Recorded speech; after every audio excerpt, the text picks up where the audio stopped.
Hey Ocean Crew, welcome back to my channel. My name is Karen, I'm from Ocean Chicks Films. Guess where we are? We're at the cemetery. I love this place. We're gonna head down to the beach after too, because it's right by the ocean. So the reason we're here today is because I'm planning on reviewing Night of the Living Dead. We'll talk about that later. We're also here just to get some fresh air, because you know what, can't stay cooped up inside all the time. Get some sun on our face. I just love this place so much, and it's going to be so much fun to show you around. The Ross Bay Cemetery is located on Vancouver Island in British Columbia, Canada. It was established in 1873, housing some 27,000 graves. It is part of a public park beside the Pacific Ocean. Named after its owner, Isabella Mainville Ross, the first registered independent female landowner in BC, who was also First Nations. Isabella and her son Alexander are buried there, as well as other notable personalities such as painter Emily Carr and Sir James Douglas, Hudson's Bay Company executive, among others. It also contains 135 war graves from World War I and II. It is said that Isabella Ross still haunts the grounds today. Okay, so it's super noisy here because there's cars driving by, and I'm not sure you can see the water behind me, but the ocean's right behind me. We're gonna head over to the beach right now. All right, so here we are down at the beach. Can you hear the seagulls? So here we are on the west coast of Canada, British Columbia. How much more beautiful can it get than that? We're sitting here having a rest and contemplating life. Oh, so pretty. Hey Ocean Crew, we are back home now. It's actually the next day from our little adventure, and I decided I would wait and do the movie review today. The whole time I was there, I could not get the movie Night of the Living Dead out of my head. I was gonna do a ghost movie review, but I changed my mind and I decided to go this way instead. By the way, we had such a good time, but my legs are so sore today. We're so out of shape. I gotta get back into going hiking a couple of times a week again. I just gotta. Too much sitting around, not a good idea. All right, for today's snack, I decided I would have a smoothie. And this is my smoothie. Look, it's blue. So pretty. It's packed full of incredible nutrients, and it is super delicious. I put in some banana, some non-dairy blueberry yogurt, some unsweetened almond milk, and a teaspoon of blue spirulina. Blue spirulina is kind of the same thing as green spirulina. It's got lots of good stuff in there for you. This smoothie is going to have antioxidants, anti-inflammatories, calcium, all that kind of stuff that's really good for you. If you're trying to kind of cleanse yourself, like you've been eating too much crap, one good way to do it is to do it with smoothies. Add lots and lots of veggies and greens and, protein powders, anything that you can think of into the smoothie. Drink that, maybe as a lunch, a couple of times a week, just to flush out everything. I find that really gets your gut into really good health. Anyways, there it is. Delicious. Let me taste it.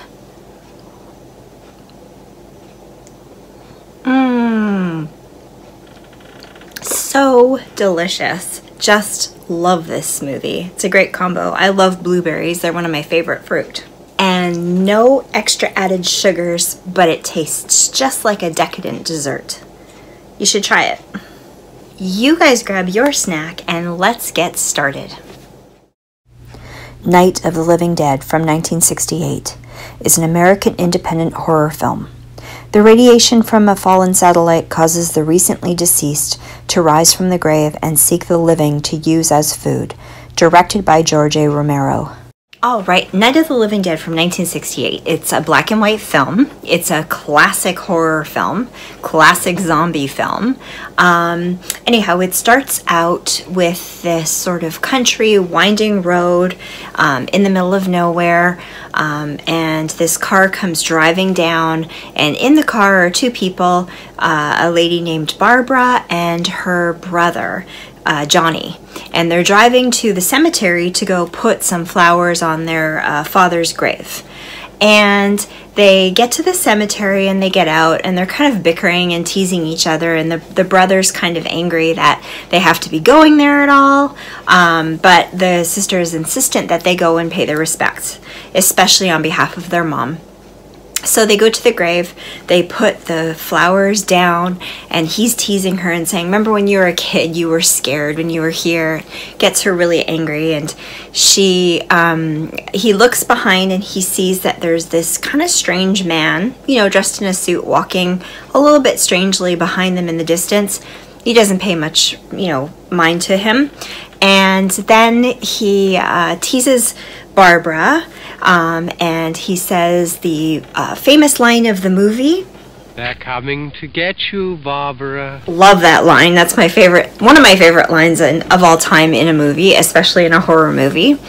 And then from there, he runs away, and that weird man comes closer to Barbara and starts attacking her. And she starts screaming and freaking out. Her brother runs back, shoves her out of the way, and starts kicking the crap out of this guy, but he gets the better of him, and he knocks Johnny out on one of the gravestone. And Barbara screams and runs away and doesn't look back, and she ends up at this massive kind of country house that's across a field, and she's running for her life. She's absolutely terrified.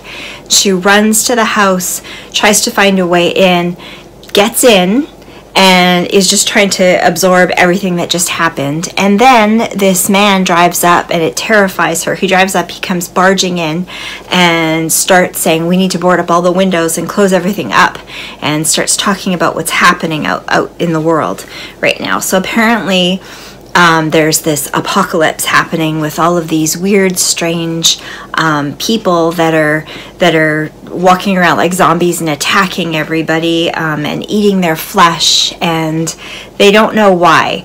They later board up all the windows and think that, okay, they're relatively safe and they can stay there until somebody comes to rescue them.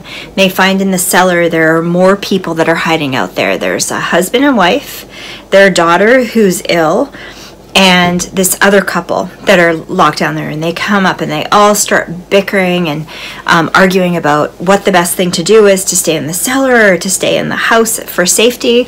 And they just keep fighting, and they're all very stressed out by what's going on. They finally get this TV working in this house. They have the radio working, and they can hear that there's some sort of a disaster that's happening all over the place. And then they're able to get the TV going.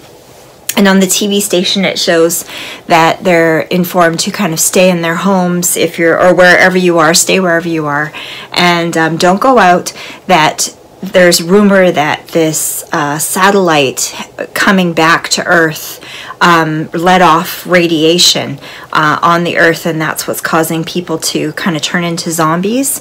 And they're finding, or these creatures are happening. They don't realize that they're people yet. Are going around and attacking everybody and eating human flesh. They later find out that it's actually people that as soon as they die, they are coming back to life and going after humans and eating their flesh. Super horrifying. I love this movie so much. So I'm not going to tell you everything that happens, but as you can imagine, some horrifying things happen. They end up staying there all night until the next day. That's all I'm going to talk about. Okay, George A. Romero he was kind of a new director at the time, and he created this film which would mark the beginning of kind of the zombie era of films, that genre. He also did other films in this series because it was so successful at the time, one of them being Dawn of the Dead, and then there were tons of spin-offs and things that happened years later. The Dawn of the Dead remake that happened a few years back that was really quite good too. Very, very different though. So Night of the Living Dead was made in 1968, and it started a whole new trend in horror films. Before that, in the 50s, there were B movies that were horror films. So they were kind of silly and hokey, and they were really fun, and jump scares for young kids and young adults to watch. They were silly, they were not believable, a little bit scary, but more funny than anything, and people really enjoyed going to those. This film was the first of its kind because it came out and it kind of brought a whole new level of horror with like graphic violence and adult content, you know, that was really traumatizing for a lot of people at that time. So it really kind of started to change things. From there, it set the bar for, you know, other films that were going to come out later in the 70s and the 80s. Films like the Amityville Horror, The Exorcist, you know, Alien, all of those kinds of movies where they weren't B movies, they were actually really believable and really hit you in strange ways that you were really horrified. I love this film for that reason, that it kind of changed things. I love dissecting and looking at the style that he used, the method of filming, the fact that he, you know, was still using makeup and props, but kind of playing on that whole idea of that this could be real, that this could really happen.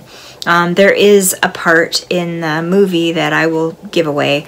The little girl in the film turns into a zombie, and I mean, that kind of thing never happened before. So of course you had young people and children going to this film and bursting into tears, crying because they were horrified that a little girl could be a zombie and a little girl could kill people, you know, and that people were being eaten.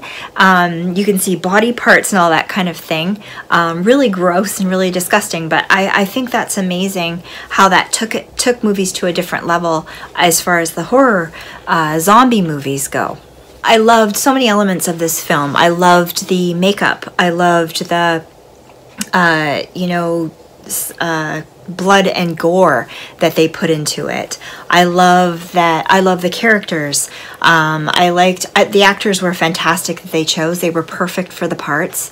I liked that things were implied, that you can kind of use your brain to put more of that onto it. I find younger people today love these slasher films, and they can't like anything else because it's all there for you. People get cut up and they totally have no feelings or no emotions towards it. They're desensitized to it. That really bothers me nowadays. I think it's important to look back at these other films and see how much was put into them. And I loved how slow moving the zombies are. I think that's the best part of this film. They're so slow moving. You know, people get away or they get killed and attacked, but they're so slow moving you're thinking you could easily have gotten away from that zombie. I love that, but it just builds that element of horror if you kind of throw yourself into it and really watch what's happening rather than everything being shown for you and you don't have to think. You know, I prefer a movie where you have to think. I love how he threw in kind of the little digs, the government agents and how they were handling the situation. I think that's really funny even to today. That's pretty cool. And yet, once again, he helped to transition B movies into these, you know, much bigger horror films than of the 70s and 80s than there were back then, and I think that's really cool. That's very creative, and you know, something I very much want to learn about myself. He was able to add a lot of heavy concepts and ideas into the film that people had never tried before, and I think that is very cool. So I highly recommend this film. Watch it in the dark some night if you haven't seen it before, you know, cozied up with your popcorn. It's such a good film. So for my review, I'm going to give this movie 5 shark bites. It was awesome. I absolutely loved it. So if you have any thoughts on this film, anything you want to share, then feel free to comment below. And if you liked this video, give us a thumbs up because that helps me out a lot. Thanks you guys so much for coming along in this video. It was a lot of fun. I'm going to try to do more on-site taping, you know, instead of just in the studio all the time. Take you guys out there to go see stuff. I can't wait till restaurants get fired up again too. I'd like to go to a couple restaurants, vegan ones, to show you guys, you know, what's out there and sample some food and, you know, have a good time. All right, so today is Monday. I will be seeing you again on Wednesday with a super cool recipe. Thanks so much for stopping by, you guys. Have a great couple of days, and I will talk to you soon. Bye.